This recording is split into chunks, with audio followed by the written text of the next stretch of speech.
Assalomu alaykum hurmatli obunachilar. Bizdan ko'pchilik so'raydi, jo'jalarni qishda ham ventilyatorni yoqish kerakmi degan savollar bo'ladi. Albatta, bu bruler sohasida eng asosiy qoidalardan bittasi havo tizimi bo'ladi. Mana qish kunida ham tashqari qor -5 gradus sovuq bo'lyapti. Ventilyatorlarimiz ishlab turibdi. Bu ventilyatorlar ishlamasa jo'jalarni xonadagi hidi ko'tarilib ketadi. Jo'jalarni o'zini gaziga, o'zi o'lib qolish oqibatlariga olib keladi keyin. Mana ventilyatorlar ishlayapti. Jo'jalarning holati mana qilib toza havo kirganda jo'jalar yaxshi o'ynab, yayrab shunaqa holatda bo'ladi.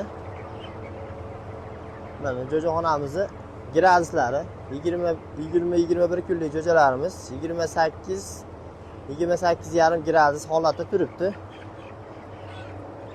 Bu qish kuniga normal holat hisoblanadi. Yozdi kunida sal pastroq ushasa ham bo'laveradi gradusda. Qish kunida shu ideal holat hisoblanadi. Mana jo'jalar shunaqa holatda yayrab, o'ynab yurgan bo'lsa, bu ideal holat hisoblanadi. Bizdan uzoqlashmang, xudo xolasa bundan qiziq va foydali ma'lumotlarni berib boramiz.